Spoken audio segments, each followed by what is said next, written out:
Welcome back, folks, to the Get a Grip on Lighting podcast. On today's show, we have the legend himself, Clay Otto. That's right, recipient of the Paul Hafner Award for service to the lighting industry.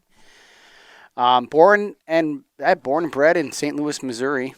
Married to wife Allison, 2 kids. He's got a BS in accounting, an MBA. He's been active in the lighting business for a long time, since I was 5 years old. That's right, 1982. Owner and manager of Starbeam Lighting LLC. Served 9 years on the board. He was the past president's council when I was on the board for a year, so I had some fun working with him then. We're going to get to him in a second, though, and we're going to talk about Nailed and his history. But before we go there, man, we got to get crazy, Greg Eric. We got to go to tcpi.com, brother. Yeah, right. Speaking of being crazy, they're crazy enough to be different on a flat panel. A lot of people have a flat panel fixture, but theirs is very different than the rest. Their ProLine flat panel TCP series is pre-installed with a quick disconnect on the side or on the top of the fixture. I've had that issue before. The contractors have asked me. This comes either way, side or top, so that's important. Slim, lightweight means less shipping costs, less space it takes up. Backlit full diffusion, 2x2, 2x4, and to top it all off, wattage and color selectable. Woo! I was waiting for that. I was waiting for the wattage and color selectable, brother. Waiting. And there it comes in at the end. The craziest people in lighting. TCPI.com. That's right, folks. TCP, longtime members of the National Association of Innovative Lighting Distributors. Get educated, get associated. LS1 is ready. LS Evolve is out.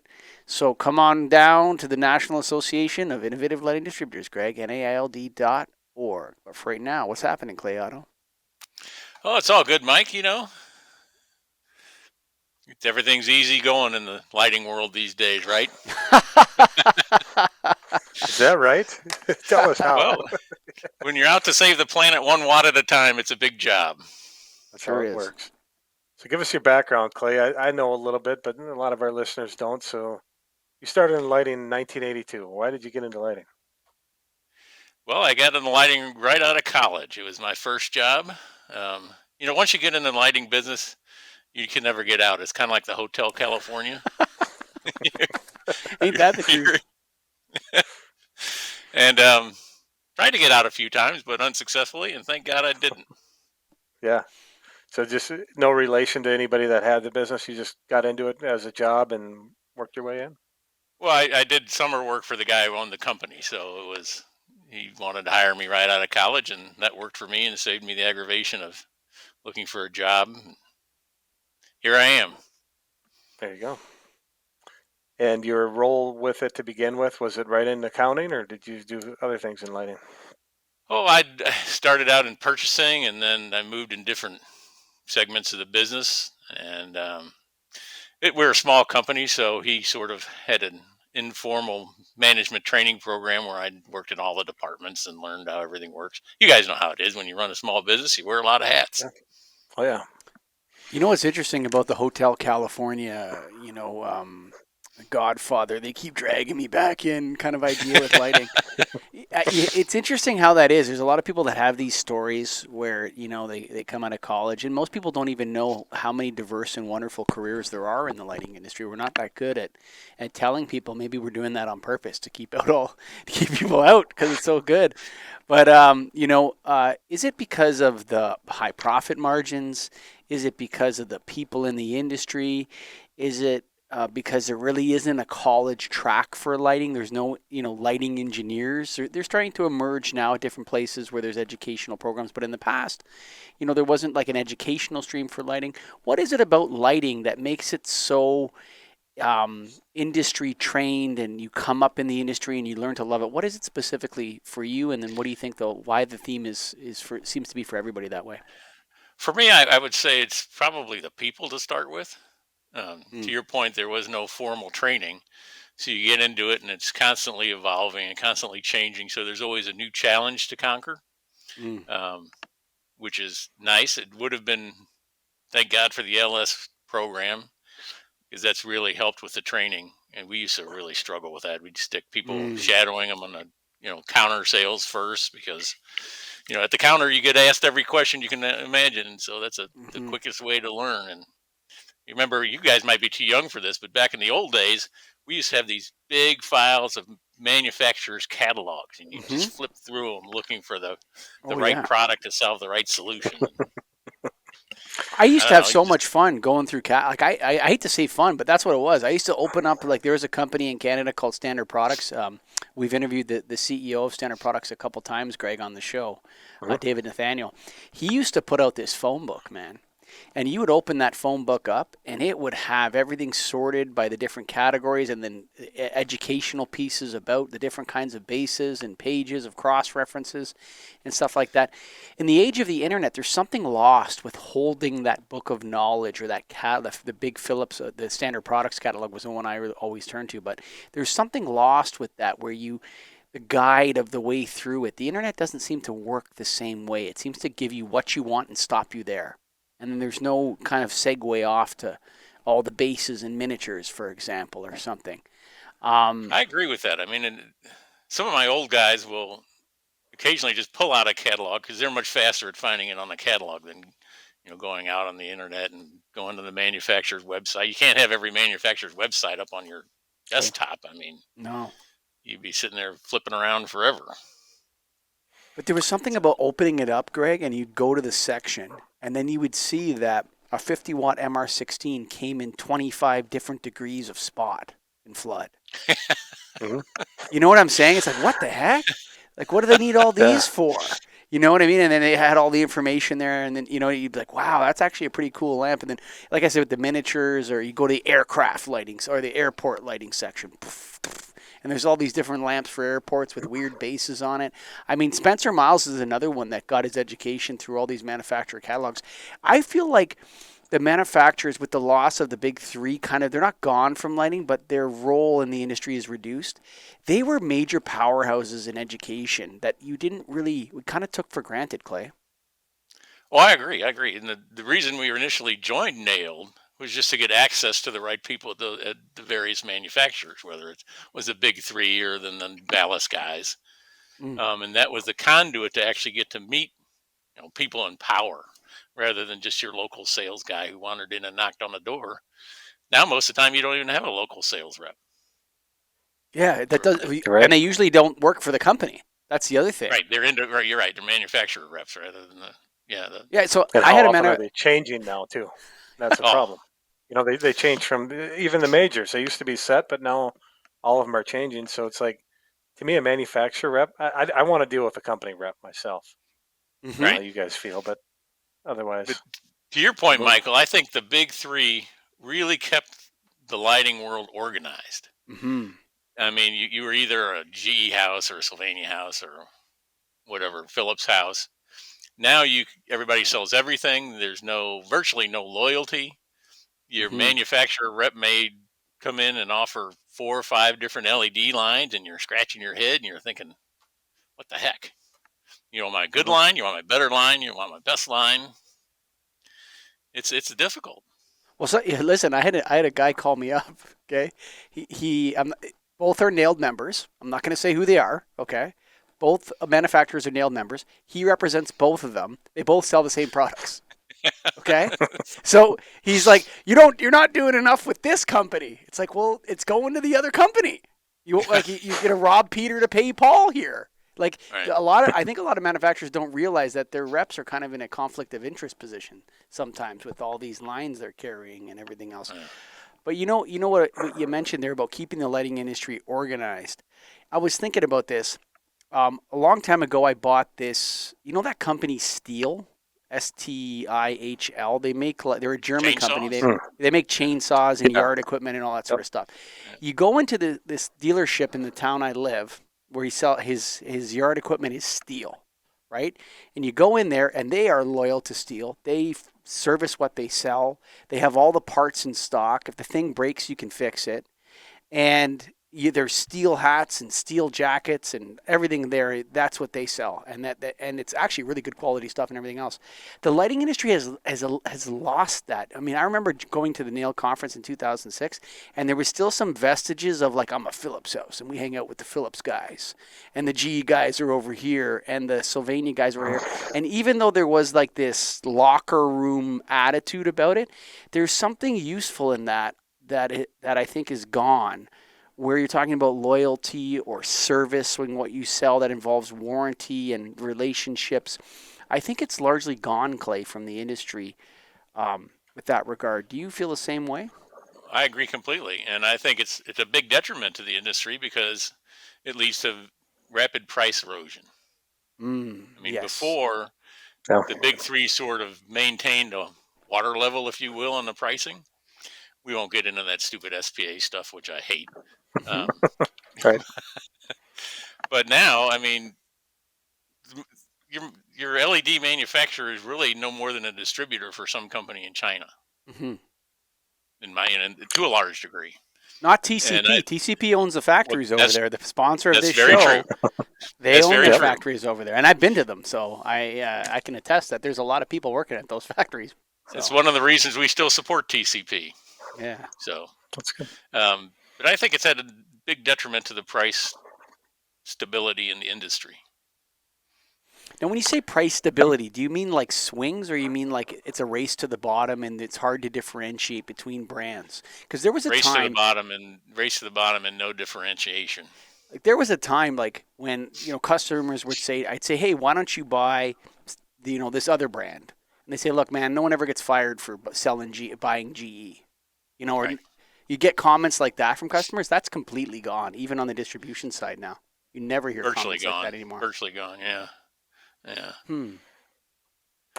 When I was, what do you think, Clay? I mean, I've got our own opinions on why it happened, but did you see it coming when LED first came, or where were you at in your head when you saw it? No, I didn't see it coming nearly as rapidly as it came. I mean, who would ever think that Philips was going to export or import all their LED lighting? And I didn't see it coming. Maybe you guys did, but no, I didn't. I mean, Mike, did I don't you see know. it? You usually profit. See it, yeah. I mean, I have a little bit of a wizard's eye sometimes. I've called a lot of things, and Greg knows it. I've pointed out a lot of things before they happened. And so I did feel it. I felt the erosion of leadership early, but it wasn't. I don't call it their fault, because I think the entire industry got got sideswiped, and I call these people Johnny Come Lately and the Lighting Marauders. And this is the Silicon Valley crowd, the creative destruction people. Okay, and you often hear college core. You need to be creative destruction. You need to be bold and go out there, right? Yeah, what they're talking about is Facebook and Google, right? And what we're talking about is mission critical infrastructure. Okay, and so what happened is you brought these principles from the Silicon Valley crowd, where move fast and break things. Yeah, that's what we want to do. Yeah, get the investment bankers behind you and fund a whole bunch of startups and da-da-da-da-da. That works great when you're talking about digital websites like Facebook and Uber and whatever, right? Very simple concepts where they, what is Uber? Uber is the combination of Google Maps with geolocation on your phone. It's not that complicated. Pretty simple. So they blow a lot of their money on this sort of stuff. That spirit entered the lighting industry. And what we were talking about was mission critical infrastructure, not websites. Okay?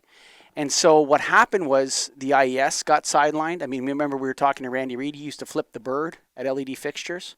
You know what I mean? Back at, people were like, hey, wait a second. But I think what happened is nobody saw the power of the U.S. investment banking system once it gets its hooks into something and how much money it can push out. Then there was another force, and I'm going on here a little bit, but there was another force, and that was the rebate crowd. Okay, the utilities need to be told what to do by someone so they can guarantee the results of their project. So you know what we're going to do? All the utilities are going to fire all their lighting people, and the DLC is going to tell them what to do. Right? And that also happened. And so what happened was you had simultaneously a whole bunch of money being poured into the LED lighting business. So there's money sloshing around everywhere. People can go to China with $100,000 and come back with a container of lamps, and now they're a lighting manufacturer. I'm putting quotations in the air for those listening to the podcast. Okay, and then all of a sudden you have the DLC that comes along and slaps their label on everything. And so now the only brand that matters is DLC approval. And so the power of the lighting industry got sideswiped, taken down, taken out, and ditched. And it was our own fault. but we got taken out by non-lighting people, and it's happening again in other arenas, and we're fighting it as Nailed. So you should join Nailed and support us more, because you want to support people that are fighting for people that know how the lighting industry works. But anyway, Clay, there was a lot of different forces that were coming together all at the same time. There was a force that was reducing the value of real brands and real brand power, and there was a force of allowing people to enter the industry with very low capital cost infrastructure. So in the past, you would have to build a fluorescent lamp manufacturing company, or you'd have to cut a deal with that plant in Germany to make your fluorescent tubes. And these things were all hurdles to get over and very difficult. And it went to, you go to China with $50,000, you come back with a DLC label, and off you go. And so that changed. And so it became very cheap to become a lighting manufacturer. Greg and I decided not to do it in 2014, even though we could have. And so I think that I'm going on a long time here, but I think there was a lot of forces. The lighting industry needs to, because there's another bunch of changes that are coming from the same forces of white tower, ivory tower people that want to use our industry for their agenda. The last one was environmental climate change and stuff, which was great. We saved lots of energy, but now we use way too much light and we created a whole bunch of light pollution. So there's problems on the other end, right? So the lighting industry has to stop getting pushed around and come to the forefront as a group and say, no, you're not taking over our industry. We're in charge of it. The lighting people, you've been in the game 40 years. How come no one's asked you to be on a panel? I'm serious. Well, You understand what I mean? I agree with you. And not to sound like a real old guy, but that evolution that you just detailed has been at the detriment of the lighting. Mm-hmm. I mean, if you really try and do lighting correctly, all those forces were working against you, because it became just a dollar and cents thing, not light for the task or light for whatever you're trying to do. And that's been an annoyance to me the whole time. It is, and you know what the problem is you Johnny come lately in the lighting marauders. They don't care. Right. They have no roots in the industry. They don't really, they're there for a quick buck, and that's what they're there for. Oh yeah, last 10 years. What do you mean 100? How many hours have you been in business for? Oh, 6,000. Oh, so 9 months, right? And you're making 10-year promises. Like, come on. Right. So yeah, we got it. What we have to do at Nailed and with the other associations, and what we're trying to do, Clay, is give the lighting industry a voice at the table when it comes to these issues. I think that's very important, and Absolutely. I think we need to also take it to the electrical producers. I fight tooth and nail with my utility here. They try and protect the consumer by mandating, okay, if we're going to give you this rebate on this lighting, it's got to be a 100,000-hour product. I'm like, you don't want it to be a 100,000-hour product. In 2 years, I can sell you a better product that uses half the electricity. And so it's just this huge disconnect, to your point, that the money's just driving things all out of proportion in the wrong direction, I think. And a lot of people don't understand what rated average life means. Like, rated average life is the same thing now as it was then. It's just after we estimated, we put them in a microwave under accelerated testing or whatever, and after 50% of the time, 50% were still working. And so we times that by 100, and that means 100,000 hours. That's how they make these calculations. Okay? What I tell people all day long, and Greg, you're probably the same boat, it's 2 or 3 fluorescent lamp tubes. That's the life of your bulb. Right. Or your fixture. Well, and the nice thing about a tube is you can replace it. Some of the early generation LED fixtures were disposable. Goes out, sorry, we can't service it. Throw it away. Well, that's where the environmental question, that's where you got to really look at it, right? So is it an exercise in futility to save 150 watts on a fixture or whatever, 200 watts on a fixture, but the life cycle of the fixture is reduced by 75%? Like, think about that for a second. So you're an accountant. What would be the generally accepted accounting principles for the amortization of an asset fixed to real property, which is a light fixture? 25 years? Would you amortize it?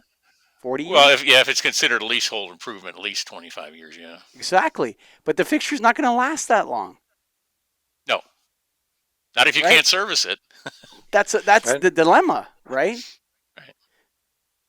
Greg, get us out of this hole we're in. Yes, no, that's good. So Clay, we like to start with a timeline, then go off on a whole tangent, then get back to the timeline. So, when did you become Okay. owner of Starbeam? Yeah. 2014. The guy I originally started working for, he wouldn't sell it to me, and so I had to wait for him to die, and then I bought it from the family. Okay. Kind of a morbid And story, but he enjoyed coming into the office. He was 93 years old there at the end, and he'd come in Wow. and gave him something to do, and so I appreciated him. When did Starbeam start? 1970. We were one of the pioneers in the specialty lighting distributor business. Actually, it was Alpha Distributing before that, and we used to sell vacuum tubes. I don't know if you guys are old enough to know what a vacuum tube is, but things you used to drive your TV. When you would fix your TV. That kind of vacuum. Right. Yeah. So Fixing And then TVs. they got into lighting. Right. 1970. And, yeah, 170. So what is your relationship to Archway then? How does that work out? Well, in the late 80s, maybe it was the mid 80s, Jack Villa, you're familiar with Villa Lighting. Sure. Big player in the whole electrical business. He was a Westinghouse distributor at that time. Starbeam was a GE distributor at that time. And GE went and solicited Villa, and Villa switched from Westinghouse to GE. Then Westinghouse came to my owner and said, "Hey, why don't you switch from GE to Westinghouse?" This is back in the loyalty days. And he said, "Well, I got a better idea. I'll just open a new company, Archway Lighting, and that'll be the Westinghouse." In his mind, he'd get the inside track to both worlds and have his cake and eat it too, so to speak. What's that guy's name? Sure. Adolphus Orthwein, Orthwein. I love you, Adolphus. You're the man. I love that kind of attitude. I could do both. Well, if you think about it, he was a little ahead of himself because shortly after that, the world of SPAs bloomed. Yeah, sure. So he had insight into the Westinghouse. Well, then it became Philips SPAs, and also the GE SPAs. So he gave him a little price knowledge advantage. I feel like the lighting. I just on that note, the SPAs and all this kind of stuff. I feel like the lighting industry was better when there was ballast manufacturers, light source manufacturers, and fixture manufacturers. And now that everything seems to be combined into one, you can't get an answer on a ballast. You can't get. Nobody knows anything about a ballast, right? Or nobody. And now drivers. It's like the drivers are like, you call up a manufacturer about a driver. Yeah, good luck with that, bud. Does this driver work with this? You're not going to get an answer on that. It's very, very difficult to solve that. So it's crazy how the Westinghouse, Philips in Europe bought Westinghouse. That's correct, right? Do I have that correct? Did they buy the Philips business in Europe bought Westinghouse. Philips Europe bought Westinghouse, right? Right. Took over that, and then Osram bought Sylvania. Do I have that correct? Right. Yeah. That's how it came out. There you go. History lesson, Nailed Greg. when Osram joined Nailed, and they were considered the outcast. Ooh, I mean, who they coming in to disrupt the big threes. These Germans. Little organization here. So is Starbeam and Archway are totally separate now? Oh no! In 2012, the owner decided, why am I having all this duplication of efforts? So Starbeam bought Archway. Because we had to ran it as a whole separate company, and really wasn't. Why not eliminate the duplication of purchasing agents, accounting people and all that, and bring it under one house. Okay. Because when I was looking, it looks like Archway is marine lighting focused. Is that well, right? that was we branched off many years ago into, the specialty lighting business. If you can get a niche, you have it's a good market. And some people were in the medical business with all little specialty medical bulbs. This retired Philips rep came to us and said, "I think we need to go in the marine business, particularly what's known as the brown water marine, which is the inland waterway in the United States." Because all these barges and things go up and down the river, and they never stop. Because if they pull over, they lose money. So there's all these little cottage industries up and down all these rivers of these guys who ferry supplies out to the barges as they drive by. So the barges never have to stop. And so we'd sell all the lighting, and we made a network of all these little guys ferrying stuff out to the barges, and supply the lighting for all these barges and tugboats and batteries and life vests and things as they go up and down the river. And then we were doing the same thing with all the offshore wells in the Gulf of Mexico. But then they sort of dried up when fracking started. So that segment cut way back. And there's environmental issues with that stuff anyway. But so it's just this one little guy's idea of how to, you can get this little niche business and make a lot of money at it. I love those little What niches. those are awesome, yeah. What kind of lighting is it primarily? Is it still halogen, or are you going to LED? Are you retrofitting these, or where are you guys at? Oh, well, it's mostly LEDs. I mean, there's obviously the lights on the tugboats, but each corner of each barge has to be illuminated, and depending on where you are and the likes, and it has to be illuminated for so many miles, so other barges can see you. Or if you park the barge on the side of the river for whatever reason, it's all illuminated. Don't make too many notes, Greg. Stay out of my market. Greg's going to tow his boat down there. He's going to tow his boat, and he's going to start selling light bulbs for his boat. I wouldn't know how to do any of it. But are you guys actually retrofitting barges then? Is that part of the business, or is it already retrofitted, most of them? Well, the barges, they're just magnetic lights for each corner. Red is on the left, green's on the right. And they move them from barge to barge. And there's obviously, when you got workers who don't care a lot about them, they fall in the river a lot. So there's a constant replacement business for them. What's the SKU? What's the SKU number on that? Well, keep it to Archway. Yeah. Well, that's good. And that's one thing. And when I was looking on your website, I noticed you guys were picking little segments like that. Another one I saw was horticulture lighting. Are you actually getting into horticulture lighting? We're trying to. It's been a challenge. Again, a lot of Missouri legalized medical marijuana a few years ago, and we've been trying to play in that field, but a lot of that is driven by the manufacturers. They sell a lot of that stuff direct, in my experience. So it's been a challenge. Yeah, the horticulture is kind of like electric vehicle charging stations. If you want to distribute it, they'll give you 5%, and they sell direct to anybody, right? That's kind of where it kind of reminds me of that. I tried to do it too, and it's just like, eh. And you also have to, it changes the lighting from being like something that you do a task under to the actual focus of the manufacturing process, and it's like you need to know about that, and I don't know. It seems like a tough gig. Yeah, it's technical. That's right. Yeah. But that's where we're supposed to shine at that technical stuff, right? Well, I mean, right. we you know what, we're working on an LS Evolve to do a horticultural lighting segment, but the question is, it's so cannabis heavy, right. And that industry is in a process of evolution from cannabis to other products now. And so we've talked to a couple people to do an LS Evolve module on horticultural, and that's what they told me. It's like, you're kind of in between it. 5 years ago, you could have done something just on cannabis, and now you need to do something broader, and a lot of the information's emerging. Like, they have things lights that you can program to make your tomatoes taste better. Like, it's getting pretty wild now what you can do with this kind of technology. So we're looking at it. Nailed is looking at it.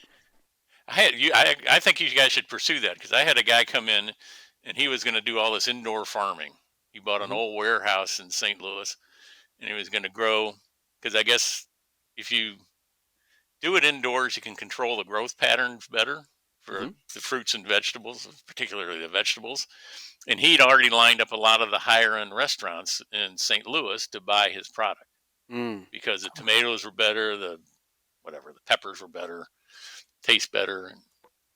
So I think Yeah, that's a you can coming literally industry. do that with like a computer program. Remember that guy we Right. interviewed over in Sweden, Greg? He was talking about Yeah. flavors in the thing, and it's this whatever with that, and Change the it's like, color temperature on the light. Apparently, you can tweak the product.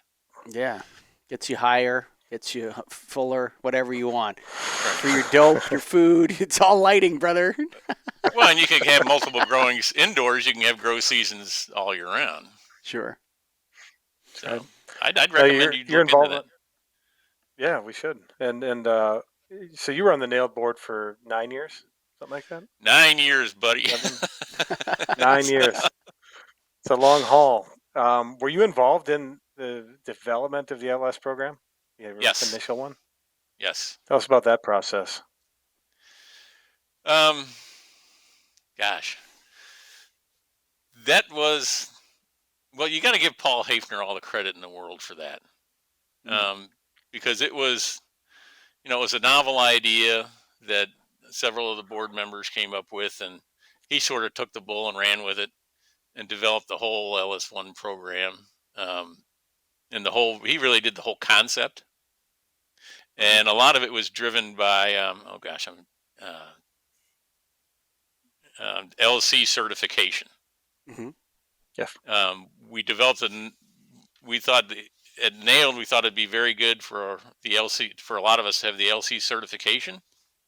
And to train our membership, we tasked Paul with developing the LS program as just sort of the education conduit to the LC certification. That worked out good. Do you remember what year that was when it first came into concept? Well, I'm going to say somewhere in the early 80s. Oh. No, that's not right. I'm sorry. That's wrong. Early 2000s. 90s. Thousands, yeah. Okay, that makes sense. Yeah. Yeah, Early and it's 2000s. come a long way. And yeah. And then Well, we're Bill about to Hurd, revamp LS2. We revamped LS1 last year. We launched LS Evolve, and we're going to be revamping LS2 with the same principle to take it to what, Greg? The LC course, brother. Right. Yeah, that's right. Stepping stone. Keep going on the LC. A couple other areas. Human-centric lighting.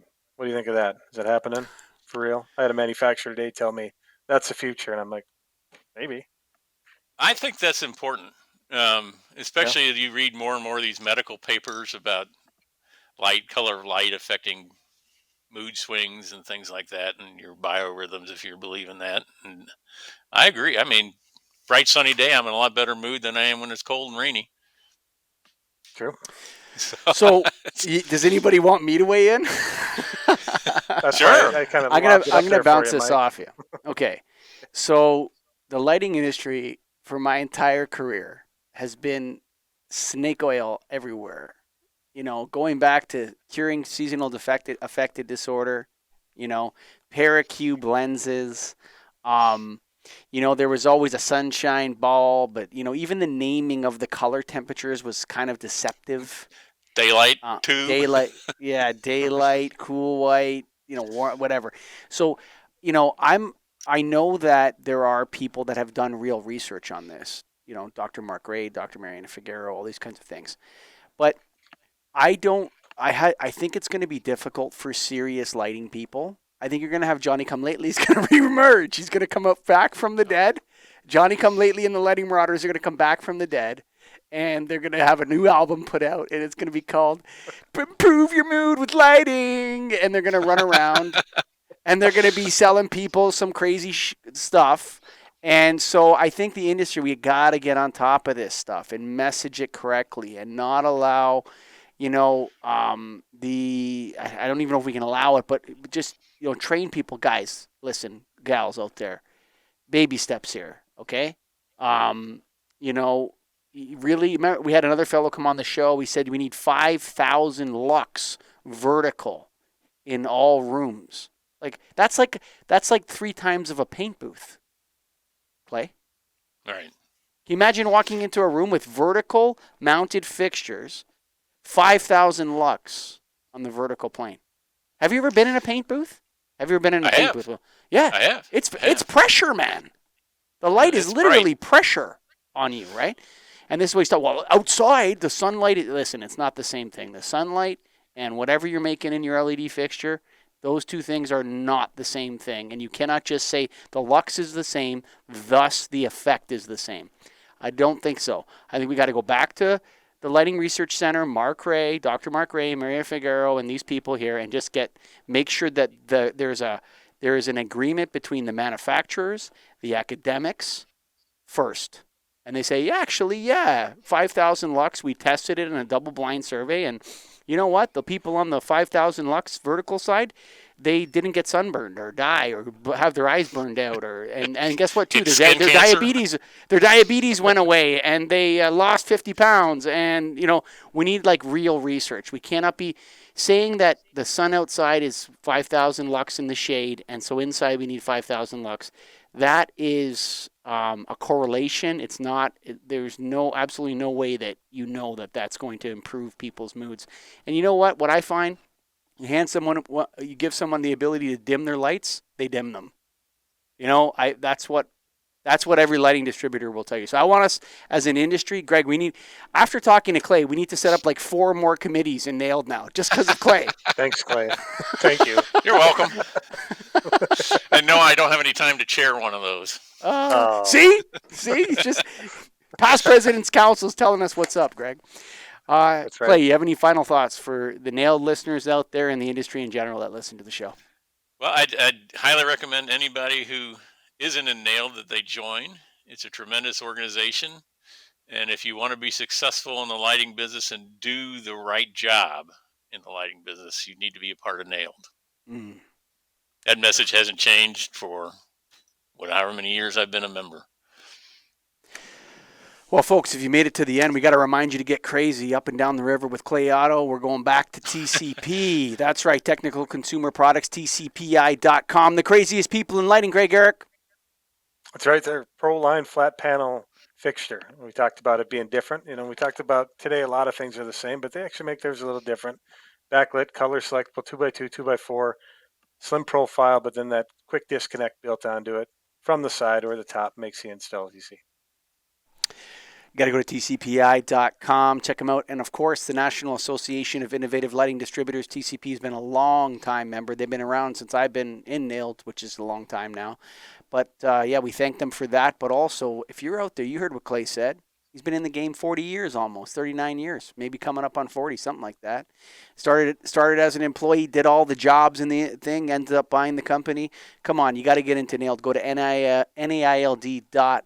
baby. That's nailed.org. And, of course, if you made it to the end, we love you guys out there, you guys and girls out there that listen to this show. We thank you from the bottom of our hearts. Bye for now.